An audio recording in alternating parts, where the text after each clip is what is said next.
티그바, 찌른 자국, 점, 낙인 이런 뜻입니다. 성경시대 당시는 노예나 가축의 소유권을 표시하기 위해서 이렇게 불로 찢어지죠. 이것이 흔적입니다.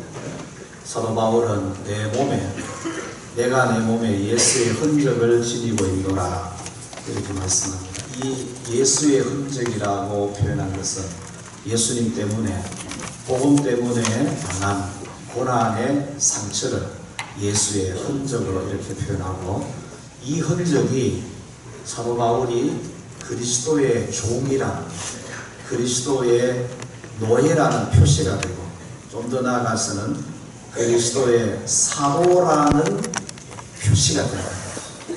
그리고 이 갈라디아서 성경이 개인의 어떤, 바울의 개인의 어떤 편지가 아니고 바로 그리스도의 편지의 권위를 가지고 있다는 것을 예수의 흔적을 증거를 해주는 것이죠.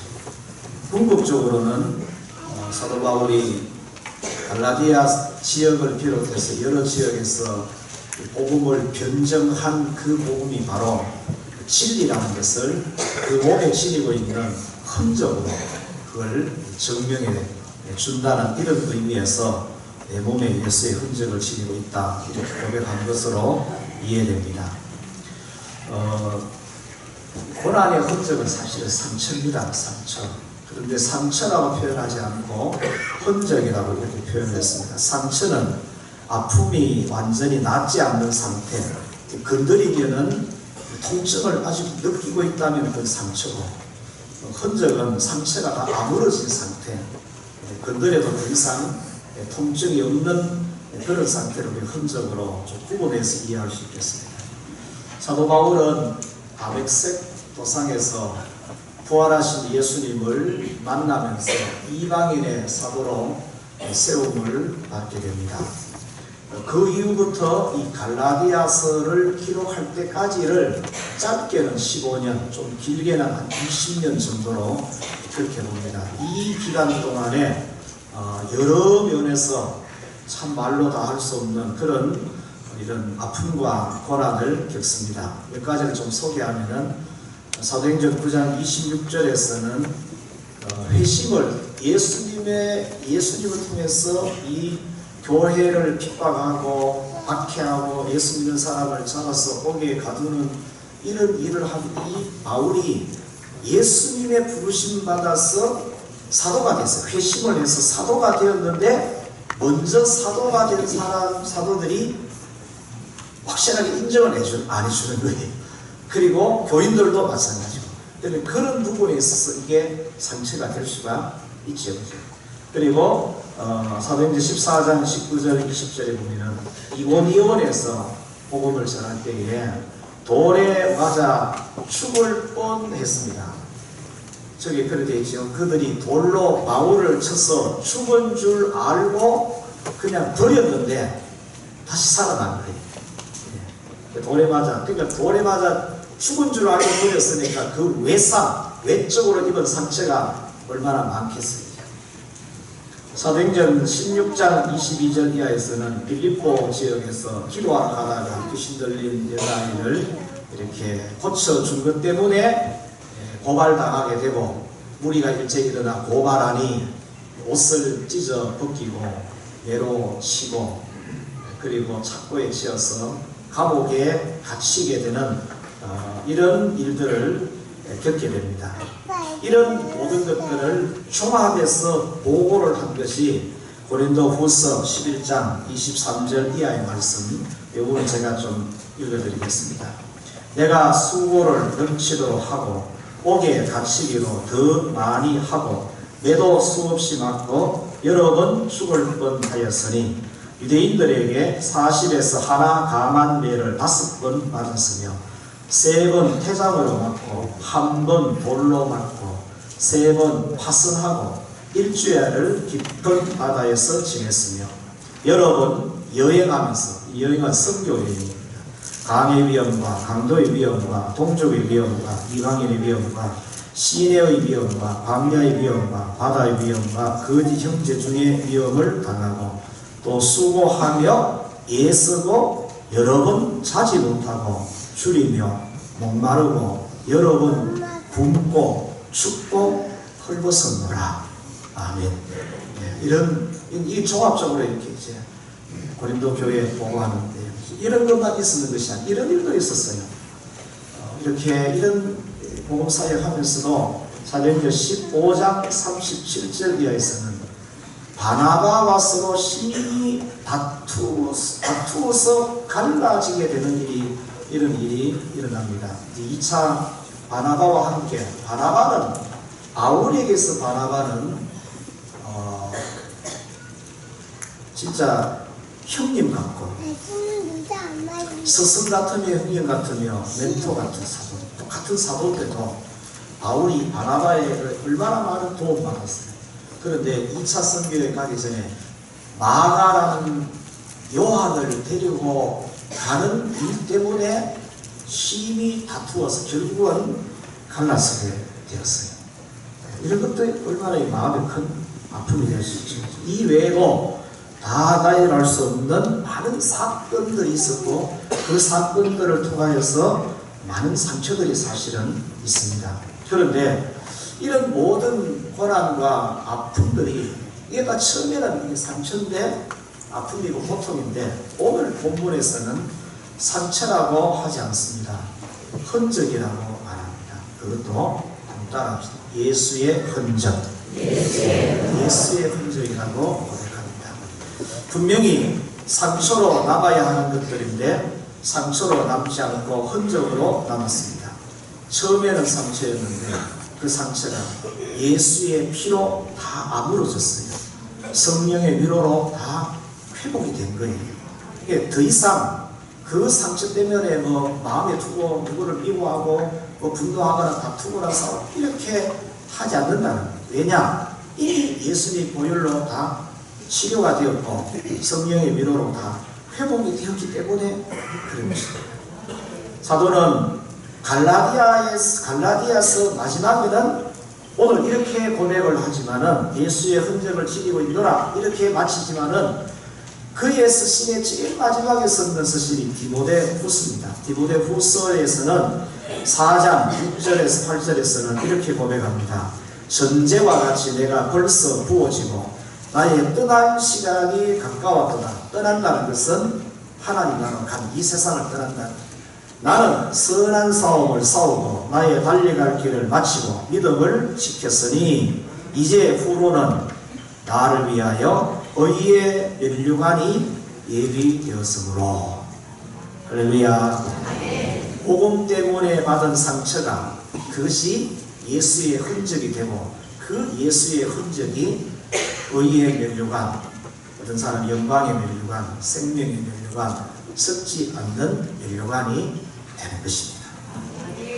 12월 5일자가 영덕업교회 창립 110주년이 됩니다.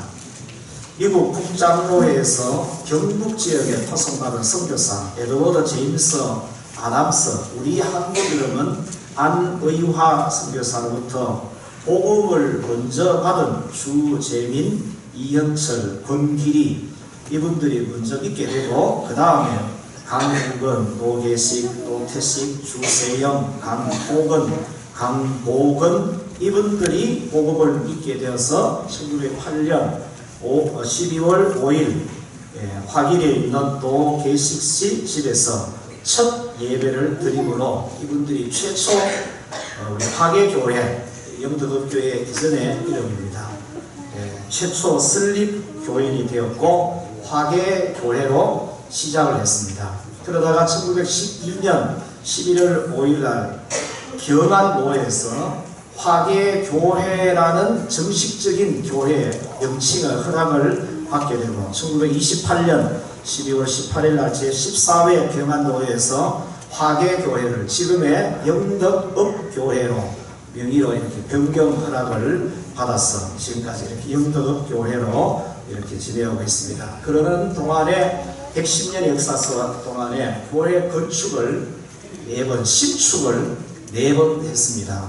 12년도에 처음 초가로 예배당을 12평 신축하고 24년도에는 함석으로 20평 신축하고 39년도에는 28평을 더 증축을 했습니다. 60년도에 80평 신축하고 1996년도에 지금의 889평으로 신축을 해서 신축은 본당은 4번 신축하고 또 증축도 하고 교회관 또 신축도 하고 이렇게 교회 건축을 했었습니다.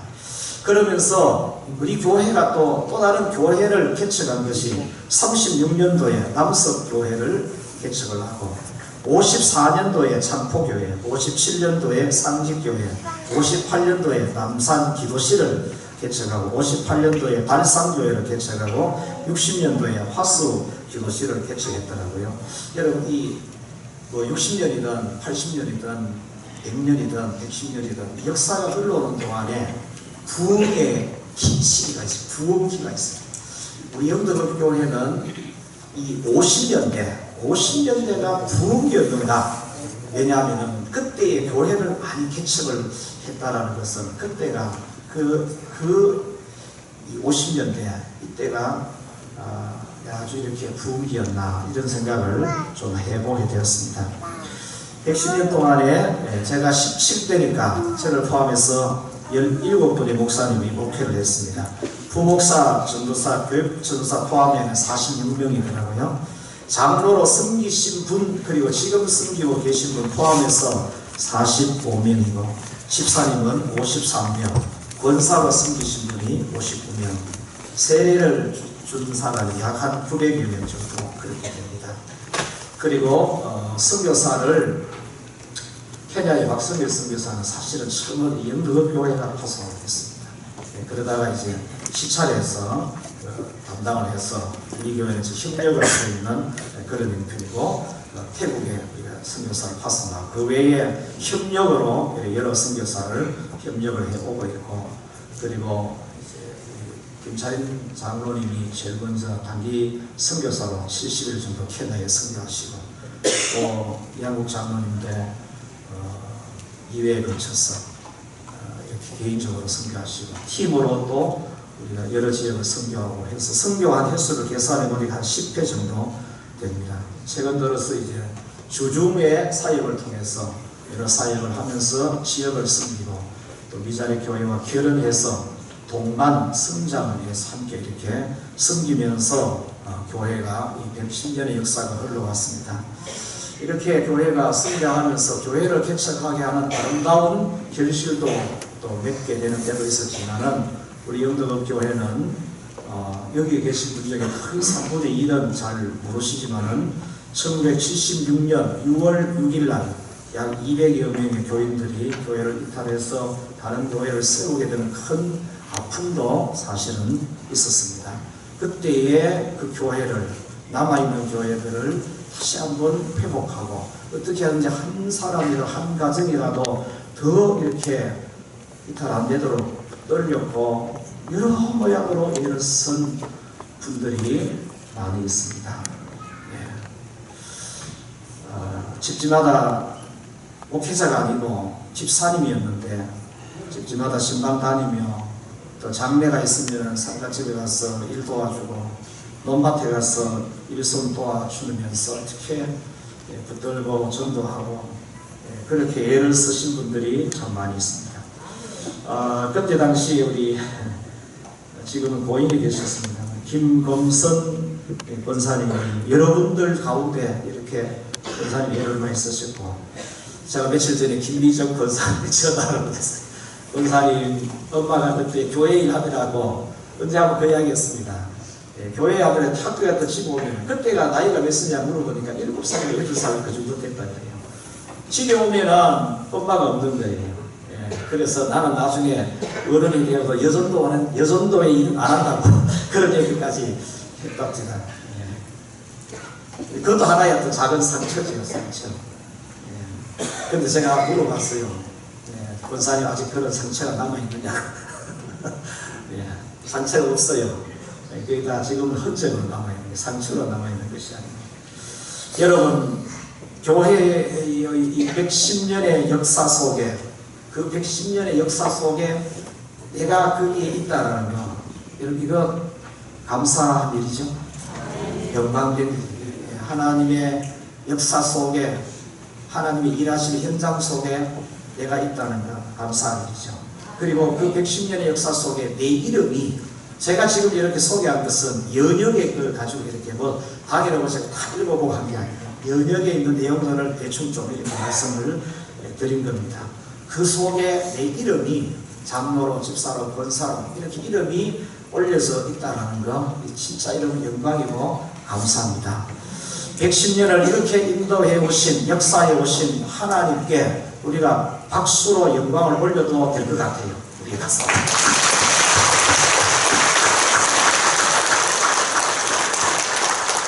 110년이 흘러오는 동안에 사실은 우리가 이름만 압니다. 얼굴도 모르는 분이 많을 거예요. 그분들이 먼저 교회를 섬기시다가 천국 가시고, 그리고 또 지금까지 그 교회를 이렇게 묵묵하게 섬겨오는 많은 분들이 아직도 이 자리에도 있습니다. 이분들이 누구인지는 다 몰라도 이분들에게도 우리가 그동안 교회를 잘 섬겨주셔서 너무 감사합니다 라는 박수로 한번 보여드립니다.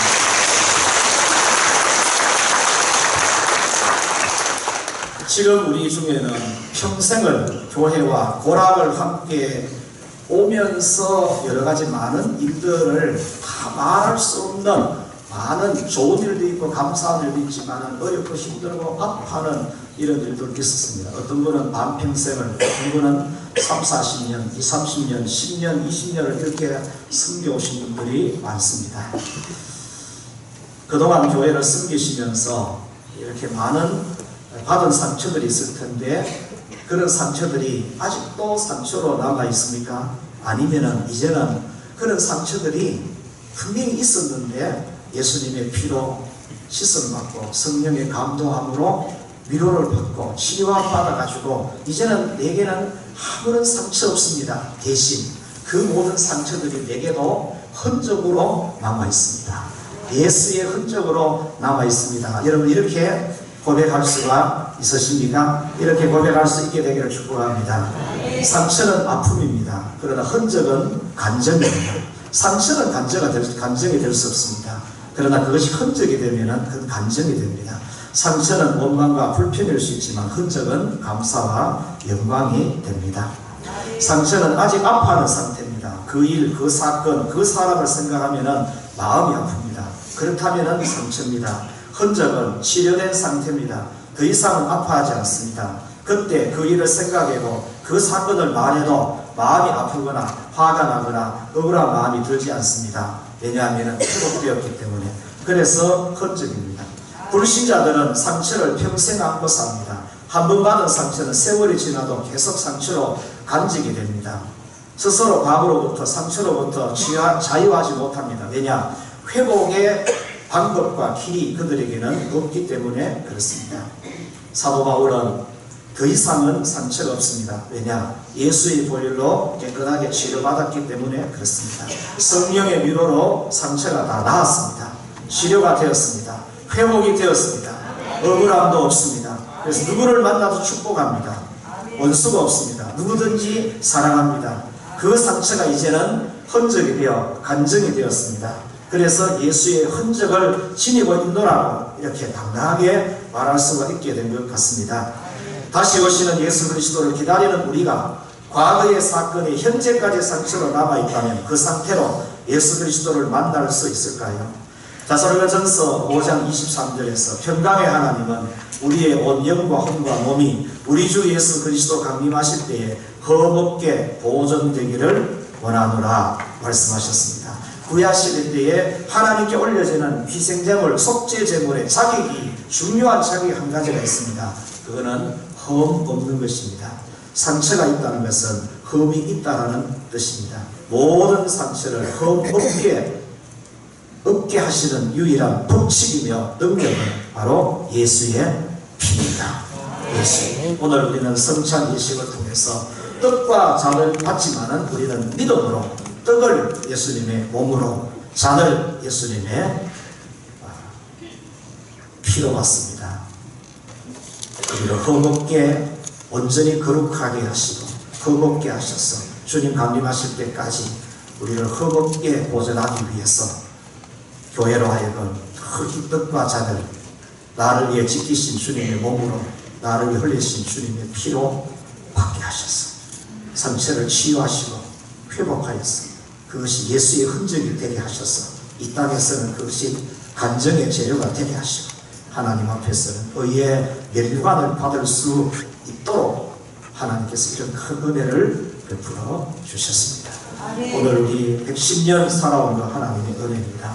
앞으로 주님 재림하실 때까지 이 교회는 늘 든든히 서 갈 것입니다.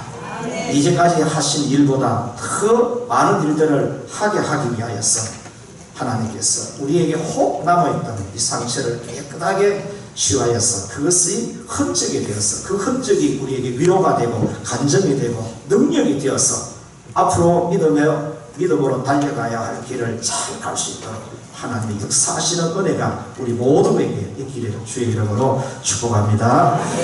찬송가 144장 1절 2절 찬송하면서 성찬 예식 함께 하겠습니다.